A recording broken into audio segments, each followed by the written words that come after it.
Allez, salut à tutti. Chi piace di ritrovarsi per una nuova stagione. Tutti foot, c'est reparti 2024-2025. Eh bien, on est là pour parler de ballon, de football, de football corse.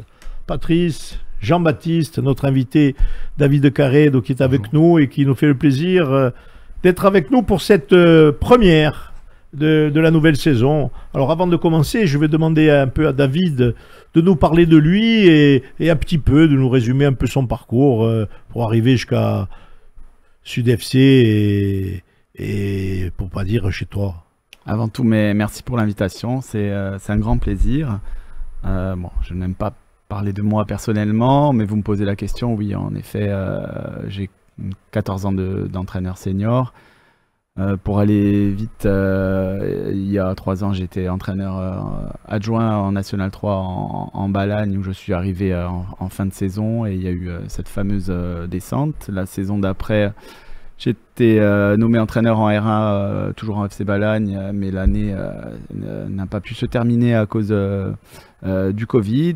L'année suivante, j'ai repris la Balagne, toujours en R1, où nous avons terminé champion et nous sommes montés en National 3. Et ensuite, j'ai dû me rapprocher de ma famille et j'ai signé au Sud en R2. Et là, nous avons terminé champion aussi, et nous sommes montés en R1. Et la saison dernière encore, champion. Et cette saison, nous sommes en N3 avec le Sud FC, qui est un fait historique pour ce village. Allez, avant d'arriver et de parler de la catégorie du Sud FC, on va commencer, Jean-Baptiste, avec la National 3 Groupe D, qui voit malheureusement l'arrivée de Borgo. L'arrivée de Borgo qui s'incline à l'Inas Montléry 2-1. Borgo qui n'est pas encore bien rentré dans ce championnat de National 3, mais qui a vu quand même la victoire du Sporting à Alençon 3-2 et la victoire aussi de la réserve de l'ACA 3-1 face à la réserve du Stade Malherbe de Caen. L'ACA qui va se déplacer encore à Caen parce qu'il y a 3 équipes de Caen dans ce championnat de National 3 Groupe D, avec l'Avant-Garde de Caen, la réserve du Stade Malherbe de Caen et l'ASPTT Caen. Borgo qui va quant à lui recevoir Wassel et le Sporting qui va se déplacer au Grand Quevilly FC. Justement, on en parlait un peu en off. Cette ville de Caen a toujours été une ville où il y a toujours eu beaucoup d'équipes qui sont, je crois, qui sont même montées. Je suis pas sûr en Ligue 1, mais en Ligue 2 sûr. Ligue 2 sûr. Oui, Caen c'est un bon club, hein, et ça a toujours été un bon club. Un bon fief au football. Oui. Voilà, et maintenant, donc, on va venir justement au club, à la catégorie de David, donc National 3 Groupe J. En National 3 Groupe J, il y a eu la défaite contre Fos-sur-Mer 2-1 à Porto Vecchio. Malgré ça, il y a eu du très bon contenu dans ce match et aussi une belle fête pour réunir tout ce village de Sainte-Lucie parce que quand même, c'est la première fois que le Sud FC est en National 3 et qui connaît le monde, on peut dire, semi-pro du foot. Oui, exactement. C'était une première historique pour le Sud FC. Et il fallait avant tout réussir au niveau organisationnel. Ça a été un vrai succès avec plus de 500 personnes. Tout s'est bien passé.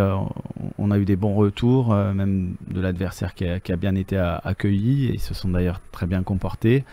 Sur le plan sportif, dommage au niveau comptable, je dirais, il n'y ait pas eu cette réussite. Mais au niveau du jeu, au niveau du contenu du match où cette équipe du Sud a plus que bien figuré parce que à l'unanimité cette équipe méritait largement la victoire. On a eu de nombreuses occasions, on a bien contenu l'adversaire, ils en ont eu très peu, ils ont été très efficaces sur un penalty et un but contre notre camp, mais voilà, on est en apprentissage. Ce genre de match, je pense que dans quelques temps, on va réussir à les gagner. On a besoin d'engranger de l'expérience. Je pense que cette équipe a un bon potentiel, il y a une bonne marge de progression. Il faudra serrer les dents parce que le calendrier du cycle aller est très très compliqué avec des joueurs comme Fos justement, comme l'OM en deuxième match ou Montpellier sur le troisième match. Il faudra engranger cette expérience et sur le cycle retour, je pense qu'on va avoir déjà acquis une certaine expérience pour pouvoir faire un bon cycle retour. Mais bien sûr, au cycle aller, il faut pas faut déjà essayer de prendre des points et de faire le maximum à chaque match, quelle que soit la rencontre. Alors les deux autres équipes corse, que ce soit Corté et Gallia Luciana, Corté est allé faire un match nul de but partout à Aigues-Mortes et Luciana a gagné 2-0 à Agde. Oui, le Gallia qui se lance bien dans ce championnat avec le changement d'entraîneur aussi, parce que Tchouki Kanlija n'est plus entraîneur, c'est Jean-Claude Chloé. Justement, on a eu la réaction de Jean-Claude Chloé sur ce match, sur le derby qui va arriver ce samedi face à Corté, et sur l'état du groupe, comment vit le Gallia Luciana actuellement. Oui, bonjour à tous. Bien sûr, on ne pouvait pas rêver mieux. Nous avions fait une préparation très longue et très forte au niveau du groupe. Au niveau des matchs amicaux, ça n'aurait pas été extraordinaire. Au niveau des résultats, parce que le contenu était très bon contre des équipes qui étaient supérieures, en tout cas engagées dans des catégories supérieures. Je fais allusion à Foriani et à la Balagne. Et ce premier match, en fait, c'était le match qui était programmé pour que ce soit notre première victoire. Donc on pouvait pas mieux rentrer en matière, effectivement, surtout compte tenu aussi des conditions de déplacement, puisqu'on est arrivé avec du retard à cause des bouchons. Mais les joueurs ont su s'installer tranquillement dans le match comme on leur a demandé. Et coïncidence, on marque au bout de 16 minutes en première mi-temps le premier but et on marque au bout de 16 minutes en deuxième mi-temps le second. Oui, maintenant, si vous voulez, par rapport à notre départ et par rapport à ce premier match dont le contenu a été très bon, mais encore aussi perfectible, on aborde une deuxième rencontre où on est presque dans l'obligation de confirmer, si je me permets un parallèle avec le rugby, on a marqué un essai, il faut le transformer. Parce que c'est une victoire collective, si vous voulez. C'est vraiment une victoire collective sur un groupe qui a bossé pendant 6 semaines. Alors évidemment, on a arrêté une équipe et un groupe pour aller à Agde. Mais derrière, il y a aussi des jeunes.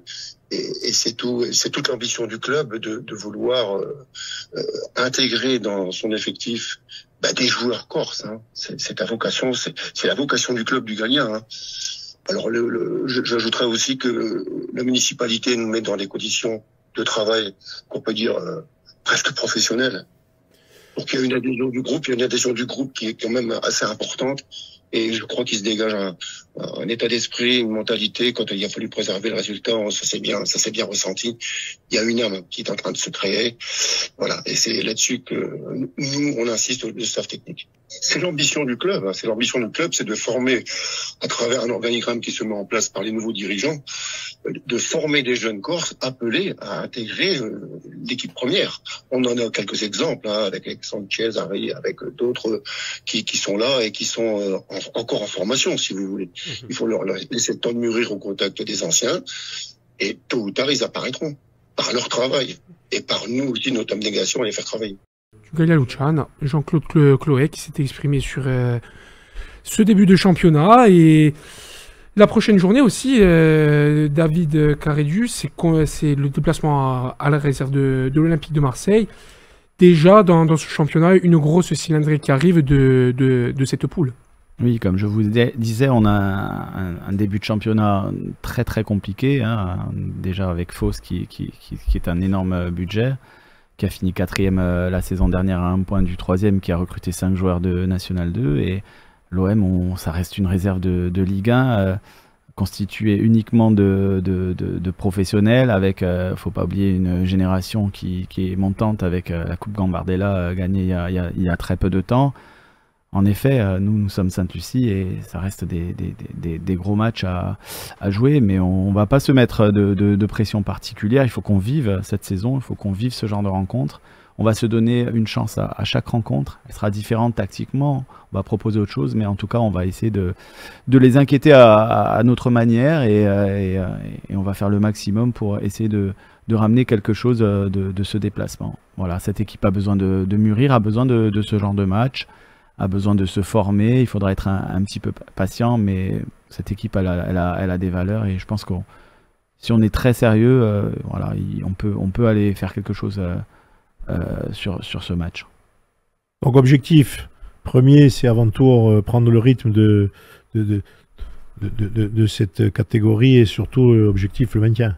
Exactement. L'objectif, bien sûr, c'est éventuel éventuellement le maintien, mais comme vous dites, il faut qu'on progresse, qu'on engrange de l'expérience. Cette équipe, elle a du potentiel, elle a de la qualité, mais voilà, comme le premier match a été perdu parce qu'on a manqué d'expérience alors qu'on l'a dominé, il faudra apprendre progressivement à mieux gérer ce genre de rencontre, mais je ne suis pas inquiet, on est sur la bonne voie et cette équipe, elle va progresser, elle sera prête sur le cycle retour, même s'il faudra engranger un maximum de points sur le cycle aller. Alors peut-être un mot sur ce derby qu'il va y avoir. C'est deux clubs qui se connaissent bien, que ce soit Luciano et Corte, voire même les dirigeants se connaissent bien. Comment tu les vois, ces deux équipes qui sont habituées à ce championnat? Ben voilà, vous avez tout dit. Ces deux équipes habituées à ce championnat qui, eux, ont engrangé beaucoup d'expérience sur les années précédentes. Donc, ils ont cet avantage-là. Mais sur le derby, maintenant, je pense que ça va se jouer sur des détails, hein, comme tous les derbys. Ça va être assez équilibré, je pense. C'est deux bonnes équipes bien ancrées en National 3. Le plus important, c'est que ça reste une fête du football entre deux équipes corses, parce qu'on n'est qu'en début de championnat et il faut que ça reste là-dessus pour le moment. Allez, ce sera Gallia Luciano qui recevra Corte. On va changer de catégorie, Patrice, on va passer vers la National 2, groupe C. Allez, National 2, groupe C, qui a vu ce week-end un derby entre le FC Balagne et l'AS Fouriane-Yagliagne.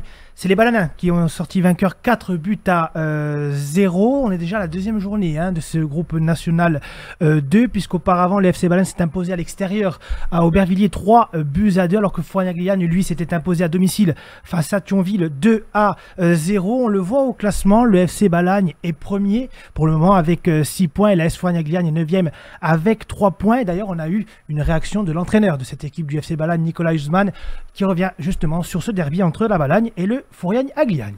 Oui, écoutez, au niveau des points, c'est parfait. Il y a toujours des choses sur le terrain qu'on peut améliorer, mais sur niveau comptable, c'est effectivement un début de saison parfait pour le FC Balagne. Oui. Écoutez, nous, notre objectif, on va être clair, l'objectif du club cette année, c'est de s'asseoir dans cette division, c'est d'y rester, donc c'est le maintien. Voilà, on a fait 2 journées, on a été à Aubervilliers dans un contexte pas simple, et maintenant on est parti sur on a joué Furiane chez nous dans notre première journée, deuxième journée pardon, et maintenant on va aller à Chambly sur un prétendant à la montée. Donc voilà, on va prendre match par match tout simplement. Enfin, les petits bobos, il y en a tout le temps. Hein. Vous savez, dans un groupe, c'est un groupe de 25 comme on est nous, il y a tout le temps des joueurs voilà, qui rentrent, qui sortent, peu blessés, voilà, une petite contracture, une petite lésion musculaire de temps en temps, voilà, un coup reçu, bon, voilà. Des choix de coach aussi, hein, donc voilà, donc, le groupe il vit très bien, hein, un groupe qui vit bien déjà dès la saison passée, qui a fait une saison magnifique l'année dernière et grâce à ça surtout aussi, hein, grâce à l'humain, grâce à ce côté vie de groupe et qui continue sur cette lancée-là. Voilà, donc, un derby où le FC Balagne a gagné 4 à 0 contre Fouriane-Yagliagne. 4 à 0, pourquoi je sais pas, moi j'ai pas vu la rencontre. Pourquoi un tel score? C'est beaucoup joué sur coup de pied arrêté, puisque à la mi-temps, que ce soit le FC Balagne ou l'AS Fouriane-Yagliagne, se sont quittés sur un score de 0 à 0. D'ailleurs, David, en tant que coach, les coups de pied arrêtés sont importants, on l'a vu dans cette rencontre. 3 coups de pied arrêtés sur 4 actions décisives, 4 à 0, c'est vrai qu'on n'attendait pas un score aussi fleuve entre cette équipe de la Balagne et cette équipe de l'AS Fouriane-Yagliagne.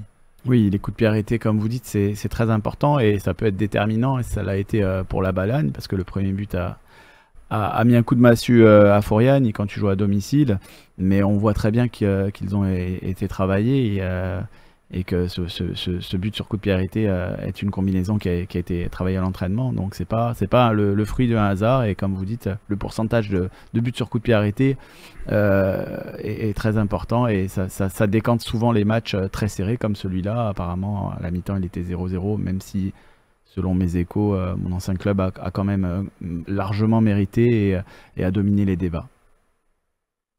Voilà, alors je voulais dire autre chose sur cette catégorie où... On va aussi montrer la prochaine journée, puisque l'AS Florian-Gagne va recevoir l'AS Beauvais à 19 h et de son côté à 20 h, le FC Balagne va se déplacer du côté de Chambly-Loise. On sait que c'est un championnat très difficile, puisqu'on l'a vu la saison dernière par le passé pour l'AS Florian-Gagne qui a fini quand même 4e de cette poule. En tout cas, c'est un très bon démarrage pour le FC Balagne. Oui, moi ce que je voulais un peu souligner, c'est que de voir cette équipe de Fouriane, et pas cette équipe de Balagne, qui elle aussi est habituée à avoir d'excellents résultats, mais de voir Fouriane, et tu nous as parlé des coups de pied arrêtés, donc cette équipe de Fouriane qui justement l'an dernier avait loupé le coche, quelque part avait loupé sa saison, justement en encaissant des buts à des mauvais moments, il y a eu quand même des changements dans cette équipe de Fouriane. Il y a eu beaucoup de changements déjà au niveau du staff, puisque le coach Patrick Videra qui est parti, qui a été aussi remplacé. Il y a eu pas mal de pertes au niveau des lignes, toutes les lignes de secteur, que ce soit secteur défensif, milieu de terrain ou au niveau de l'attaque. Il y a eu du renouvellement dans l'effectif de l'AS Fouriane-Agliagne. C'est vrai que voilà, il faut mettre un automatisme, il faut trouver un rodage, il faut que ça se mette en place. Donc une sorte quelque part de reconstruction technique. Voilà, donc après, petit mot peut-être, on va parler de quoi? Un peu de Ligue 2. Oh, je pense qu'on va parler de cette Ligue 2 qui a vu vendredi dernier le Sporting s'imposer à Fouriane 1-0 face à Amiens. Une équipe de la CA Ajaccio qui a clôturé cette deuxième journée au Red Star lundi, qui a perdu 1-0. On le voit au classement. Bastia pour le moment est 7e avec 4 points. La CA Ajaccio, elle, est 10e avec 3 points. Le Sporting et la CA qui ont déjà joué une journée précédente, puisque Bastia avait concédé le match nul au FC Metz, 1 but partout. Et la CA Ajaccio s'était imposée au stade Michel Moretti 1-0 face à Rodez. Une équipe du Sporting qui entame convenablement ce début de championnat. Et une équipe de Bastia qui fait plaisir à voir, parce qu'on rappelle aussi que Bastia fait partie des affluences records de cette deuxième journée avec 13 500 spectateurs. C'est la première affluence de ce championnat de Ligue 2, cette deuxième journée. Écoutez, moi, je dirais que je ne suis pas étonné, mais je vais reprendre un peu les propos de Frédéric Antoinette qui disait « le foot a changé ici en Corse ». Et le Sporting, je pense, en tant que tête de file, je dirais, du football corse, je le dis, et que les Ajacciens ne s'y méprennent pas, mais bon, allez, je le dirais avec une dose de chauvinisme, peut-être, mais bon, je le pense sincèrement. Donc ce Sporting qui arrive à drainer des foules, le Sporting qui arrive à drainer des foules qui viennent de toute la région, et moi, je dois dire que lorsque... je dirais des gens de ma génération voient ce stade de Fouriane rempli, encourager le Sporting avec autant de monde. Je ne sais pas si tous, votre génération et les autres, se rendent compte de l'évolution de ce stade plein à craquer et de tout ce que cet engouement, cette passion et cette, je dirais, cette ferveur. Moi, je sais que je suis ravi à chaque fois. C'est pour ça que lorsqu'on interviewe des joueurs et des jeunes qui arrivent au Sporting et qui vous disent écoutez, on ne peut pas être fatigué dans des matchs pareils avec un public pareil parce qu'on est soutenu du début jusqu'à la fin. Donc, je pense que c'est un message qu'il faut que tout le monde enregistre. Surtout le fait que c'est un match qui s'est passé dans d'excellentes conditions. Même si à la fin, il y a eu, on va dire, il fallait qu'il y ait l'exception qui confirme la règle.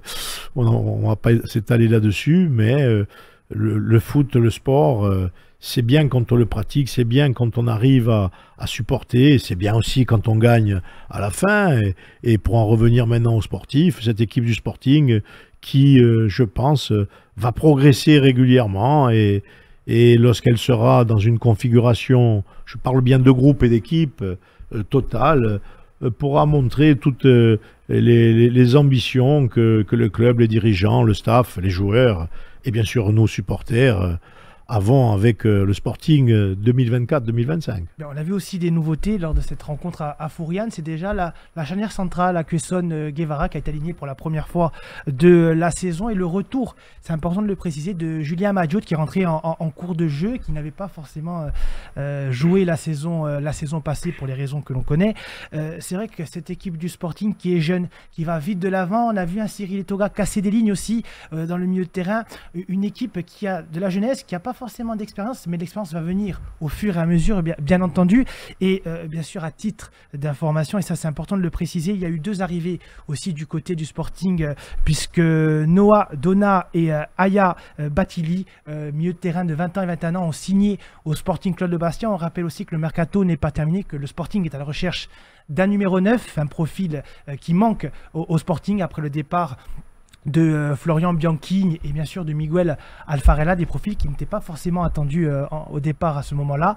C'est vrai que Bastia cherche ce numéro 9, il reste encore du temps. Le mercato finit le 31 août et ce serait quand même important d'avoir un numéro 9 pour la suite du championnat. Après, moi, j'aimerais dire quelque chose, de rebondir sur ce que tu as dit pour le numéro 9.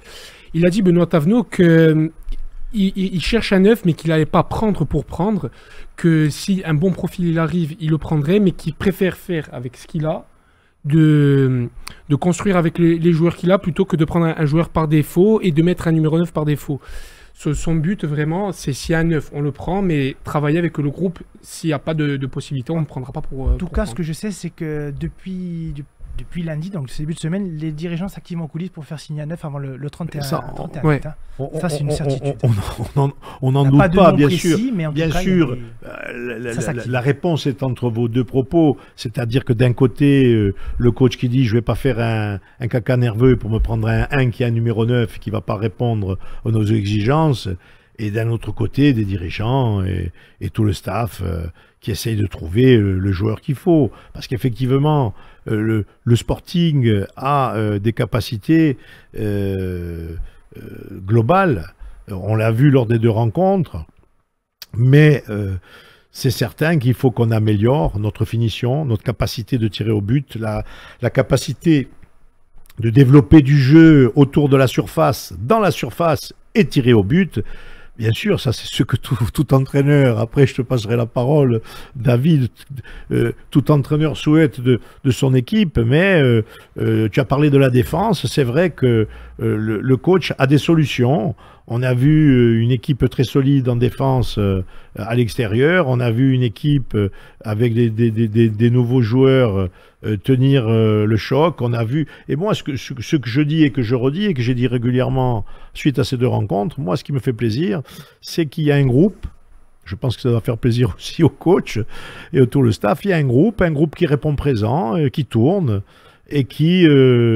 quelle que soit l'incorporation du moment, ou du joueur, ou de l'équipe, ça répond à la demande. Voilà, donc les chemins de progression, on les connaît, c'est ce que peut-être les journées à venir vont apporter, et c'est tout à fait normal, comme tu l'as dit, Patrice, c'est une équipe qui est en reconstruction, en devenir, et qui travaille. C'est en gros ça le début de championnat, c'est bien ça, David? Oui, il faut assimiler le nouveau projet de jeu, le nouvel organigramme, tout ça, mais vous avez bien résumé la situation. En tout cas, on a vu des qualités dans cette équipe, il y a un potentiel, il y a une belle marge de progression, une équipe qui est à l'écoute, qui montre un beau visage, en tout cas au niveau de l'état d'esprit, et ça va être déterminant à domicile et à l'extérieur. Maintenant, il faut que la mayonnaise elle prenne, il manque peut-être encore quelques détails à régler, et ça c'est normal. Mais si le groupe est à l'écoute et écoute les consignes de l'entraîneur, le projet de jeu petit à petit va être assimilé. Je commence un petit peu à en comprendre certaines lignes, mais en effet, je comprends aussi que l'on recherche une plus-value offensive, parce qu'on perd 2 plus-values, il ne faut pas l'oublier, et il faudra forcément la combler parce que c'est un élément essentiel dans un projet de jeu d'avoir un ou plusieurs finisseurs, que ce soit peut-être un ailier ou un numéro 9, qui fassent la différence dans le genre de match où en Ligue 2 vous allez avoir des matchs tout le temps serrés et difficiles qui se jouent sur des détails, où on est capable aussi de se projeter, mais dans des transitions offensives, mais aussi capable, dans des attaques placées, de pouvoir finir les actions par des frappes, par de la projection, ce qu'il a un petit peu manqué. Voilà. Oui, alors le bilan comptable, je ne vais pas dire qu'il est excellent, mais en tout cas il est bien pour 2 rencontres, 4 points.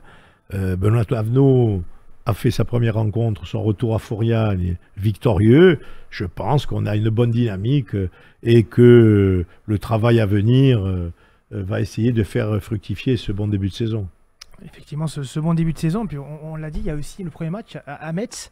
Il faut être honnête, il n'y a pas beaucoup d'équipes, je pense, au vu du jeu qu'a proposé Metz, en tout cas en seconde période, qui vont aller chercher des points à Metz. Alors, certains diront c'est un scénario cruel, c'est vrai, mais c'est quand même un point important du côté de Saint-Symphorien, qui a permis déjà de valider aussi cette victoire face à Amiens vendredi dernier. Et Bastia va se déplacer du côté de Martigues au stade Vélodrome. Martigues qui s'est imposé 4-2 à Annecy, à l'extérieur, donc ça va être tout autre, mais c'est quand même un stade, c'est particulier. Ça va être particulier ce match entre Martigues et Bastia, que ce soit pour Martigues, parce qu'ils vont jouer dans un stade qu'ils connaissent très peu.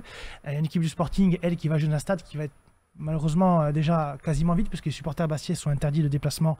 Ça a été annoncé déjà hier auprès de la préfecture des Alpes-Maritimes et de la PACA. Ne pourront pas se déplacer, la diaspora ne pourra pas se déplacer au stade Vélodrome. Et c'est quoi la raisons, motivation? Je pense que les raisons sont, liées aussi à l'historique entre les supporters marseillais et les supporters bastiais, de peur qu'il y ait des confrontations, des représailles aux abords du stade. Je pense que c'est peut-être une bonne chose aussi de prendre des précautions, même si je pense que certains bastiais seront présents au stade vendredi pour ce match entre Martigues et Bastia.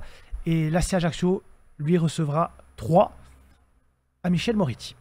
Voilà, cette équipe de 3 qui n'a pris aucun point depuis le début, pendant les premières rencontres, qui est à 0. Et on rappelle que 3 a été repêché aussi. C'est important de le préciser parce que Bordeaux, qui a été rétrogradé en National 2, ça a permis à cette équipe de l'Estac de retrouver la Ligue 2, elle qui avait été rétrogradée lors de la saison précédente.